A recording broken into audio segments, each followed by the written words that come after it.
हा व्हिडिओ करण्यामागे कारण असं की बरेच लोक म्हणतात की इलेक्ट्रिक कार आपली प्रायमरी कार होऊ शकत नाही.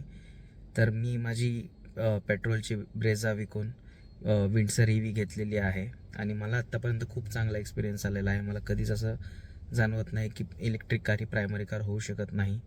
त्यामुळे आज आपण निघालेलो आहोत महाबळेश्वरच्या ट्रिपला, मॅप्रो गार्डनला. तर आपण बघूयात की आपल्याला किती रेंज मिळते ते आणि किती आपण का डिस्टन्स ट्रॅव्हल करू शकतो. ट्रिप मीटर 0 केलेला आहे आपण. आपल्याला किती रेंज मिळते, किती रेंजमध्ये आपण माघारी येतो हे बघूयात. आपण आता 100% चार्ज करून घरून निघालेलो आहोत. आता आपण मॅप्रो गार्डनला जाऊन तिथून माघारी येऊन बघूयात आपल्याकडे किती रेंज उरते ते.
आपण आत्ता 55% बॅटरीमध्ये 186 किलोमीटर आलेलो आहोत. तर बघायला गेलं तर आपल्याला 3.38 किलोमीटर प्रत्येक पर्सेंटला मिळालेली आहे आपल्याला. म्हणजेच 55% बॅटरीमध्ये 186 किलोमीटर आलेलो आहोत. तर बघायला गेलं तर आपल्याला 3.38 किलोमीटर प्रत्येक पर्सेंटला मिळालेली आहे आपल्याला. म्हणजेच 338 किलोमीटर 100%मध्ये जाऊ शकते गाडी. यावरून आपल्याला अंदाज येतो की गाडीची कॅपॅबिलिटी आहे.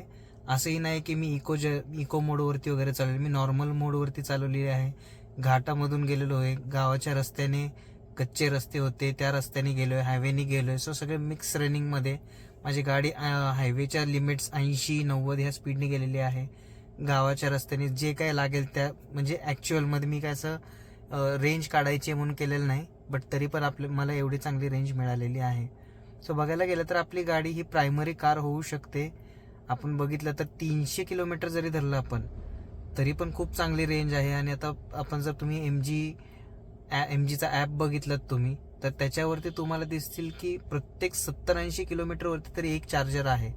सो असं काही नाही आहे की बाबा आपल्याला ही प्रायमरी कार होऊ शकत नाही, किंवा जे लोक म्हणतात की पेट्रोल आणि डिझेलच्या कार बऱ्या, इलेक्ट्रिक कार लॉंग डिस्टन्ससाठी चांगली नाही. तर असं काही नाही आहे.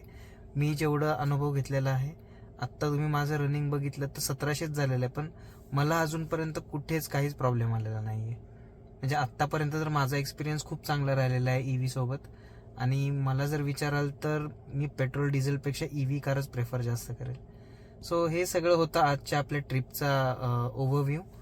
आपण बघितलं की गाडीची रेंज पण चांगली मिळते आपल्याला, आणि पूर्ण टाईम आपला सनरूफ ओपन होतं. AC माझा 22 आहे. आणि मी इकोमध्ये चालवलं, नॉर्मल मोडला चालवून पण मला एवढी चांगली रेंज मिळालेली आहे आज.